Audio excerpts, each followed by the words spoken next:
Violence conjugale, c'est l'un des thèmes centraux de Celle que je suis. Alors, j'ai choisi de l'explorer parce que 220 000. 220 000, c'est le nombre de victimes de violences conjugales par an et juste en France. Mais ce sont surtout autant de vies passées dans la terreur. Il y a une prise de conscience collective qui se fait progressivement sur ce sujet des violences conjugales. Mais je crois que face à ces situations qui nous dépassent, nous avons tous un rôle à jouer.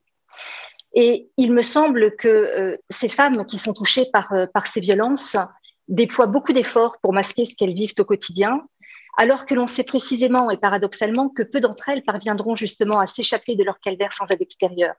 Alors, même s'il ne s'agit que d'un roman, eh bien, tant mieux s'il participe à cette sensibilisation collective sur ce sujet, parce que je crois que c'est nécessaire. Résilience. Ce sujet de la résilience, avec la notion de dépassement des traumatismes et plus globalement des épreuves imposées par la vie, eh bien, c'est un sujet qui est très fort pour moi. Et c'est d'ailleurs un thème récurrent dans mes romans.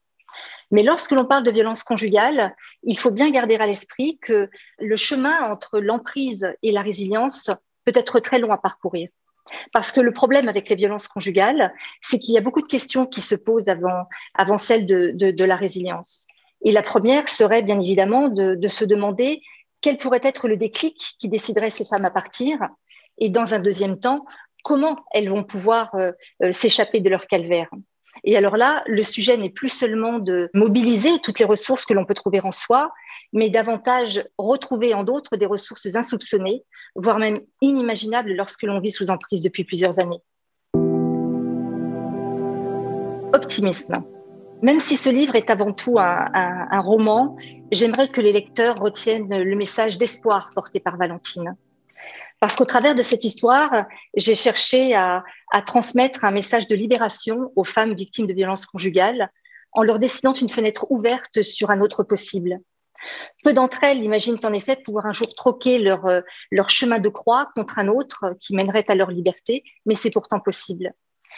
Et puis ce roman, c'est aussi l'histoire d'une rédemption, l'histoire d'un pardon, même si ce n'est pas le pardon auquel on pourrait spontanément penser. On y retrouve également la beauté et la force de certains liens affectifs, et tout particulièrement du lien maternel. Et puis la vie nous réservant aussi de belles surprises. Eh bien, Valentine découvrira qu'on ne sait jamais à l'avance d'où proviendra l'aide dont on pourrait avoir un jour besoin. L'écriture. Moi, je n'ai pas le sentiment que l'écriture soit cathartique, tout du moins en ce qui me concerne. Ou alors, c'est tout à fait inconscient.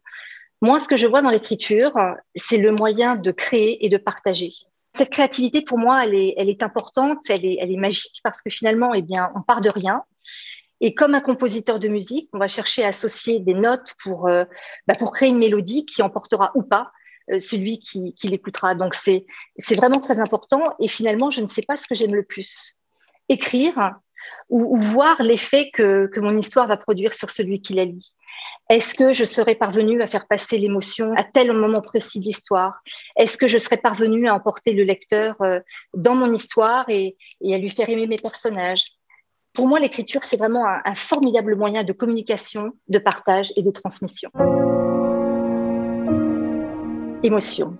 Je crois qu'une forte empathie est indispensable chez celui qui prend la plume pour raconter des histoires de vie. Parce que si l'on veut rester dans une justesse de ton, il faut être capable de ressentir et d'intérioriser les émotions de celle qui vous décrit ce qu'elle a vécu dans sa tête et dans sa chair. Donc j'essaie vraiment de m'appliquer à ne mettre aucune distance, ou tout du moins le moins possible, entre la force d'un discours reçu et la manière dont je coucherai celui-ci sur le papier. Alors forcément, au souvenir de la souffrance de ces femmes qui souffrent de violences conjugales et au regard des situations auxquelles Valentine et Nathan sont confrontés, l'écriture de certains passages a remué beaucoup d'émotions chez la femme et la mère que je suis. Si je suis parvenue, et j'espère être parvenue à transmettre, à partager ce ressenti avec mes lecteurs, parce que si je crois que certains mots peuvent rendre les personnages attachants, je suis persuadée que les émotions, elles, les rendent tout simplement vivants.